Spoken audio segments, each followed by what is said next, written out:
السلام عليكم ورحمة الله وبركاته. سؤال الليلة مش مجرد سؤال تاريخي، ده سؤال بيشكك ناس كتير في قدرات البشر نفسها. إزاي الفراعنة بنوا الأهرامات؟ تخيل تبص قدامك وتلاقي بناء ارتفاعه كان في الأصل حوالي 146 متر، متكون من أكتر من 2,000,000 حجرة، مبني من أكتر من 4500 سنة، ولحد النهاردة واقف بثبات. أنا بتكلم عن الهرم الأكبر، هرم الملك خوفو. طيب السؤال البسيط، إزاي؟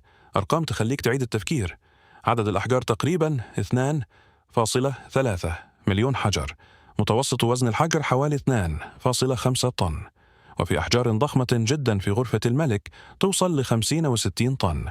يعني إحنا مش بنتكلم عن مبنى صغير، إحنا بنتكلم عن مشروع قومي استمر حوالي 20 سنة.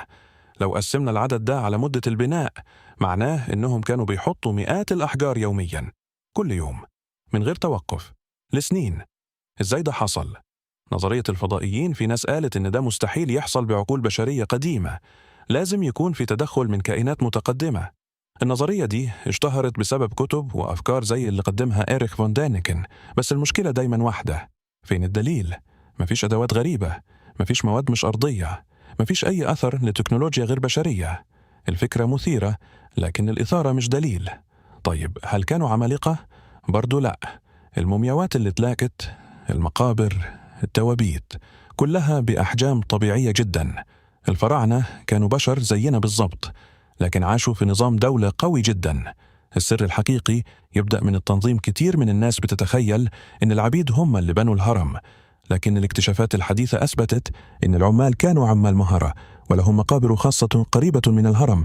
يعني كانوا شغالين باحتراف مش بالإجبار. كان في فرق عمل، فريق يقطع الحجر، فريق ينقله، فريق يسحبه، فريق يرص بدقة. ده مش مشروع عشوائي، ده كان أشبه بمصنع ضخم مفتوح في الصحراء. نقل الحجارة، جزء كبير من الحجارة الجيرية كان بيجي من مناطق قريبة، أما الحجارة الأفضل جودة فكانت بتتنقل عبر النيل. وفي سنة 2013 حصل اكتشاف مهم جدا في وادي الجرف. هناك تم العثور على برديات وادي الجرف، وهي مذكرات مشرف عمال اسمه مرر. الراجل كان بيسجل تفاصيل نقل الأحجار في مراكب عبر النيل إلى منطقة الجيزة. ده دليل مباشر إن الموضوع كان مخطط ومدروس. إزاي كانوا بيحركوا الحجر على الأرض؟ في رسمة مصرية قديمة بتوضح تمثال ضخم بيتسحب على زحافة خشبية، وأمامها شخص بيرش مياه على الرمل. التجارب الحديثة أثبتت إن ترطيب الرمل يقلل الاحتكاك بنسبة كبيرة، يعني بدل ما تحتاج قوة ضخمة جدا، الموضوع يبقى أسهل بكتير. ذكاء بسيط لكن فعال جدا. طيب ورفع الحجارة لفوق؟ أغلب العلماء دلوقتي بيميلوا لفكرة المنحدرات، مش منحدر واحد ضخم حوالين الهرم، لكن نظام منحدرات متدرجة. كل طبقة جديدة من الهرم يتبني معاها جزء من المنحدر. وبعض النظريات بتقول إن كان في منحدر داخلي حلزوني جوه البناء نفسه. الفكرة مش سحرية، لكنها محتاجة وقت وتنظيم وصبر. دقة رص الحجارة من أكتر الحاجات المدهشة، إن بعض الأحجار مترصة بدقة شديدة جدا. في أماكن تقدر تدخل ورقة رفيعة بالعافية بين حجرين، وده بيخلينا نسأل إزاي الدقة دي بأدوات بدائية. الحقيقة إن الأدوات كانت بسيطة، لكن الشغل كان بطيئا جدا ودقيقة جدا.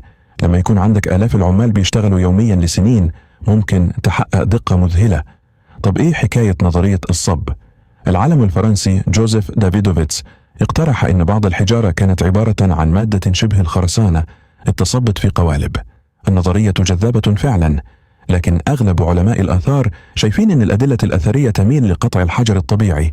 يعني لحد دلوقتي أقوى تفسير بيقول إنهم قطعوا الحجر ونقلوه فعلا.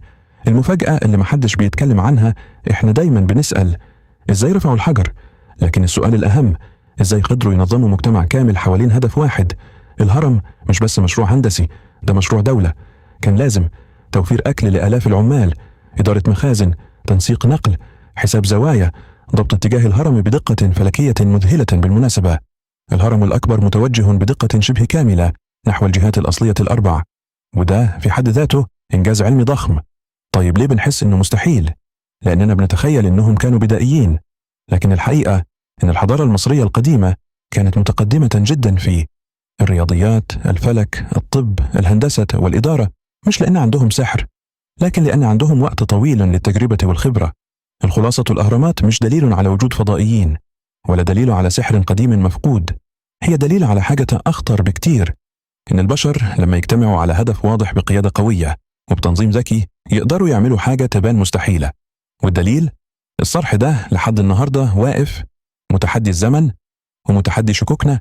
يمكن لسه في تفاصيل مش مكتشفة، يمكن تظهر نظرية أقوى في المستقبل، لكن لحد اللحظة دي أقرب إجابة منطقية لسؤال الليلة: إزاي الفراعنة بنوا الأهرامات؟